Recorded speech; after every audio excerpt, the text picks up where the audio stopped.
ಏನಂತಂದ್ರೆ ಎಲ್ಲವೂ ಕೂಡ ಖಾಲಿ ಆಗ್ತಾ ಇದೆ. ಪಾಕಿಸ್ತಾನ ಈಗಾಗಲೇ ಬರಬಾದಾಗಿ ಹೋಗ್ಬಿಟ್ಟಿದೆ. ಭಾರತ ವಿಧಿಸಿರುವಂತಹ ರಾಜತಾಂತ್ರಿಕ ನಿಷೇಧಗಳಿಂದಾಗಿ ಪಾಕಿಸ್ತಾನದಲ್ಲಿ ಯಾವುದೇ ಒಂದು ಸಾದಾ ಡೋಲೋ 650ನು ಡೋಲೋ 650 ಅನ್ನೋಂತಹ ಔಷಧಿಯೂ ಕೂಡ ಸಿಗ್ತಾ ಇಲ್ಲ, ಟ್ಯಾಬ್ಲೆಟ್ ಕೂಡ ಸಿಗ್ತಾ ಇಲ್ಲ. ಈ ಮಧುಮೇಹ ಆಗಿರಬಹುದು, ಕ್ಯಾನ್ಸರ್ಗೆ ಸಂಬಂಧಿಸಿದಾಗಿರಬಹುದು, ಕೆಲವೊಂದಿಷ್ಟು ಇಂಪಾರ್ಟೆಂಟ್ ಮೆಡಿಸಿನ್ಗಳನ್ನು ಭಾರತದಿಂದಲೇ ಏನಂತಂದರೆ ಆಮದನ್ನು ಮಾಡ್ಕೊಳ್ತಾ ಇತ್ತು ಪಾಕಿಸ್ತಾನ. ಆದರೆ ಇದೆಲ್ಲದಕ್ಕೂ ಕೂಡ ಈಗ ಬ್ರೇಕ್ ಬಿದ್ದಿದೆ. ಈಗೇನಾದರೂ ಅಲ್ಲಿನ ಜನರ ಆರೋಗ್ಯ ಹದಗೆಟ್ಟರೆ ಏನಂತಂದರೆ ಯುದ್ಧ ಮಾಡೋಕ್ಕಿಂತ ಮುಂಚೆಗೆ ಪಾಕಿಸ್ತಾನ ಈಗಾಗಲೇ ಸಫರ್ ಪಡ್ತಾ ಇದೆ. ಇನ್ನು ಮುಂದುವರೆದ ಭಾಗದಂತೆ ಅಂದರೆ ಈಗ ಪಾಕಿಸ್ತಾನದ ಬಳಿ ಬರೀ 4 ದಿನಗಳಿಗಾಗುವಷ್ಟೇ ಮಾತ್ರ ಈಗ ಮದ್ದುಗುಂಡುಗಳು ಇದಾವಂತ ಹೇಳಲಾಗಿದೆ. ಅದು ಏನಂತಂದರೆ ಯಾಕೆ ಇಷ್ಟೊಂದು ಕಮ್ಮಿ ಆಯ್ತು ಅಂತಂದರೆ, ಮೊದಲು ಅದರ ಹತ್ರ ಇತ್ತಂತೆ, ಬಟ್ ಯಾಕೆ ಕಮ್ಮಿ ಆಯ್ತು ಅಂತಂದರೆ ಉಕ್ರೇನ್ಗೆ ಸಪ್ಲೈ ಮಾಡ್ತಂತೆ. 2023ರ ಯುದ್ಧದ ಸಂದರ್ಭದಲ್ಲಿ ಪಾಕಿಸ್ತಾನವು ಯುಕ್ರೇನ್ಗೆ ಏನಂತಂದರೆ ಯಾರಿಗೂ ಗೊತ್ತಿಲ್ಲದ ಹಾಗೆ ಸರಬರಾಜು ಮಾಡಿದೆ ಎನ್ನುವಂತಹ ಸುದ್ದಿ ಈಗ ಹೊರಗಡೆ ಬರ್ತಾ ಇದೆ. ಅಂತಾರಾಷ್ಟ್ರೀಯ ಬೇಡಿಕೆ ಮತ್ತು ಹಳೆಯ ಉತ್ಪಾದನಾ ವ್ಯವಸ್ಥೆಯಿಂದಾಗಿ ಪಾಕಿಸ್ತಾನದ ಮದ್ದುಗುಂಡುಗಳು ಕಾರ್ಖಾನೆಯು ಬೇಡಿಕೆಯಷ್ಟು ಉತ್ಪಾದನೆ ಮಾಡುವುದಕ್ಕೆ ಪರದಾಡ್ತಾ ಇದೆ. ಅಲ್ಲದೆ ಪಾಕಿಸ್ತಾನವು ಇತ್ತೀಚೆಗಷ್ಟೇ ಉಕ್ರೇನ್ ಮತ್ತು ಇಸ್ರೇಲ್ ಜೊತೆಗೆ ನಡೆದಂತಹ ಮದ್ದುಗುಂಡುಗಳನ್ನು ಒಪ್ಪಂದ ಮಾಡಿಕೊಂಡಿತ್ತು.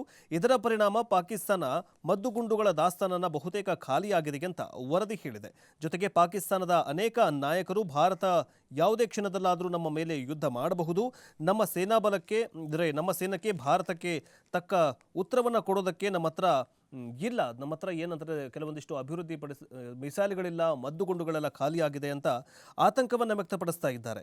ಮೇ 2ರಂದು ನಡೆದಂತಹ ಪಾಕ್ ಕೋರ್ ಕಮಾಂಡರ್ಗಳ ಸಭೆಯಲ್ಲಿ ಈ ವಿಷಯದ ಬಗ್ಗೆ ಚರ್ಚಿಸಲಾಗಿದೆ ಅಂತ ಹೇಳಲಾಗಿದೆ. 96 ತಾಸಿನಷ್ಟೇ ಅಂದರೆ ಬರೀ 96 ತಾಸು ಅಷ್ಟೇ ನಾವು ಯುದ್ಧ ಮಾಡೋದಕ್ಕೆ ಬೇಕಾಗಿರುವಂತಹ ಮದ್ದುಗುಂಡುಗಳು ನಮ್ಮ ಹತ್ರ ಇದೆ ಅಂತ ಹೇಳಲಾಗಿದೆ. ಭಾರಿ ಪ್ರಮಾಣದ ಯುದ್ಧ ನಡೆದರೆ ಪಾಕಿಸ್ತಾನವು 96 ಗಂಟೆಗಳ ಕಾಲವಷ್ಟೇ ಯುದ್ಧ ಮಾಡೋದಕ್ಕೆ ಶಕ್ತವಾಗಿದೆ. ಪಾಕಿಸ್ತಾನದ ಪ್ರಮುಖ ಅಸ್ತ್ರವಾಗಿರೋ M109 ಹೋವಿ ಜೊತೆಗೆ ಅಂದರೆ 155mm ಶೆಲ್ಗಳು ಮತ್ತು BM-21 ಸಿಸ್ಟಮ್ಗಳಿಗೆ 122mm ರಾಕೆಟ್ಗಳ ಕೊರತೆ ಇದೆ ಅಂತ ಸುದ್ದಿ ಸಂಸ್ಥೆಯೊಂದು ವರದಿಯನ್ನು ಮಾಡಿದೆ. ಕೆಲ ಸಮಯದಿಂದ ಪಾಕಿಸ್ತಾನವು ಉಕ್ರೇನ್ಗೆ ಭಾರೀ ಪ್ರಮಾಣದಲ್ಲಿ ಅಂದರೆ 155mm ಆರ್ಟಿಲರಿ ಗನ್ಗಳನ್ನು ಪೂರೈಕೆ ಮಾಡಿತ್ತು, ಗನ್ಗಳ ಮದ್ದುಗುಂಡುಗಳನ್ನು ಪೂರೈಕೆ ಮಾಡಿತ್ತು. ಆದರೆ ಈಗ ಪಾಕಿಸ್ತಾನದಲ್ಲಿ ಉತ್ಪಾದನೆ ಆಗ್ತಾ ಇರುವಂತಹ ಮದ್ದುಗುಂಡುಗಳ ಪ್ರೊಡಕ್ಷನ್ ಕಮ್ಮಿ ಆಗಿದೆ, ಅದಕ್ಕೆ ಬೇಕಾಗಿರುವಂತಹ ಸಾಮಗ್ರಿಗಳು ಸರಬರಾಜು ಆಗ್ತಾ ಇಲ್ಲ.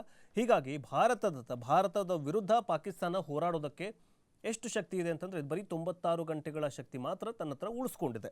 ಇನ್ನು ಭಾರತದ ಸೇನಾಬಲ ಮತ್ತು ಪಾಕಿಸ್ತಾನದ ಸೇನಾಬಲ ಎಷ್ಟಿದೆ ಅಂತ ನೋಡ್ತಾ ಹೋಗೋದಾದರೆ, ಭಾರತದ ಬಳಿ 14.75 ಲಕ್ಷ ಸಕ್ರಿಯ ಮಿಲಿಟರಿ ಸಿಬ್ಬಂದಿ ಮತ್ತು 16.16 ಲಕ್ಷ ಅರೆಸೇನಾ ಸಿಬ್ಬಂದಿಗಿದ್ರೆ, ಪಾಕಿಸ್ತಾನದ ಬಳಿ 6.6 ಲಕ್ಷ ಸಕ್ರಿಯ ಮಿಲಿಟರಿ ಸಿಬ್ಬಂದಿಗಿದ್ರೆ 2.91 ಲಕ್ಷ ಪ್ಯಾರಾಮಿಲಿಟರಿ ಸಿಬ್ಬಂದಿ ಇದ್ದಾರೆ. ಜೊತೆಗೆ 1437 ಸ್ಥಿರ ವಿಂಗ್ ವಿಮಾನ, 999 ಹೆಲಿಕಾಪ್ಟರ್ಗಳನ್ನು ಭಾರತ ಹೊಂದಿದ್ರೆ, 7074 ಶಸ್ತ್ರಸಜ್ಜಿತ ಯುದ್ಧ ವಾಹನಗಳನ್ನು ಮತ್ತು 1,12,025 ಫಿರಂಗಿ ದಳವನ್ನು ಭಾರತ ಹೊಂದಿದೆ.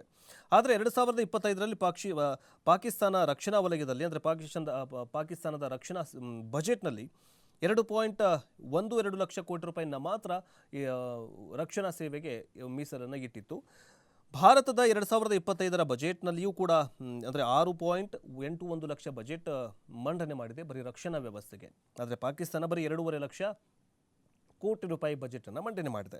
ಇನ್ನು ವಾಯು ದಾಳಿಯ ಮೂಲಕ ಅಣ್ವಸ್ತ್ರ ದಾಳಿ ಸಾಧ್ಯತೆ ಇದೆ, ಜಲಂತರ್ಗಾಮಿ ಮೂಲಕ ಅಣ್ವಸ್ತ್ರ ಪ್ರಯೋಗ ಪ್ರಗತಿಯಲ್ಲಿದೆ ಅಂತ ಭಾರತ ಪ್ರಗತಿಯಲ್ಲಿದೆ ಅಂತ ಹೇಳಿದೆ. ಜೊತೆಗೆ ಭೂ ಆಧಾರಿತ ಮತ್ತು ವಾಯು ಆಧಾರಿತ ಅಣ್ವಸ್ತ್ರ ಶಸ್ತ್ರಾಸ್ತ್ರಗಳು ಪಾಕಿಸ್ತಾನದ ಹತ್ರ ಇದೆ.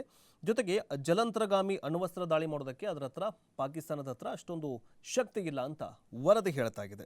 ಇನ್ನು 145 ದೇಶಗಳ ಪವರ್ ಇಂಡೆಕ್ಸ್ ಮಿಲಿಟರಿ ಸಾಮರ್ಥ್ಯ ಶ್ರೇಯಾಂಕದಲ್ಲಿ ಭಾರತ ನಂಬರ್ 4ನೇ ಸ್ಥಾನದಲ್ಲಿ ಇದೆ.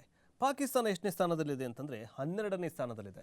ಈ ಒಂದು ಪವರ್ ಇಂಡೆಕ್ಸ್ ಮಿಲಿಟರಿ ಒಂದು ಲಿಸ್ಟನ್ನು ಬಿಡುಗಡೆ ಮಾಡುತ್ತೆ. ಭಾರತ ಅಂದರೆ ಪವರ್ಫುಲ್ ರಾಷ್ಟ್ರಗಳ ಪಟ್ಟಿಯಲ್ಲಿ ಪವರ್ಫುಲ್ ರಾಷ್ಟ್ರಗಳನ್ನು ಹೇಗೆ ವಿಂಗಡಣೆ ಮಾಡಲಾಗುತ್ತೆ, ಅದರ ಆರ್ಥಿಕ ಸಾಮರ್ಥ್ಯ ಜೊತೆಗೆ ಸೇವಾ ಸಾಮರ್ಥ್ಯ ಜೊತೆಗೆ ವಾಯು ಸಾಮರ್ಥ್ಯ ಜೊತೆಗೆ ಈ ಸೇನಾ ಸಾಮರ್ಥ್ಯದ ಬಗ್ಗೆ ಕೆಲವೊಂದಿಷ್ಟು ಇಂಡೆಕ್ಸನ್ನು ಬಿಡುಗಡೆ ಮಾಡುತ್ತೆ. ಆ ಇಂಡೆಕ್ಸ್ ಪಟ್ಟಿಯಲ್ಲಿ ಭಾರತವು ಬಲಿಷ್ಠ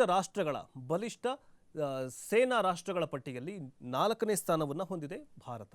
ಪಾಕಿಸ್ತಾನ 12ನೇ ಸ್ಥಾನದಲ್ಲಿದೆ. ಸೊ ಇವೆಲ್ಲವನ್ನ ನೋಡ್ತಾ ಇದ್ರೆ ಪಾಕಿಸ್ತಾನಕ್ಕೆ ಎಲ್ಲೋ ಒಂದು ಕಡೆ ಭಾರತ ಯುದ್ಧ ಮಾಡಿದ್ದೇ ಆದಲ್ಲಿ ಪಕ್ಕ POKಯನ್ನು ವಶಪಡಿಸ್ಕೊಳ್ತಾರೆ ಅನ್ನುವಂತಹ ಪ್ರಶ್ನೆ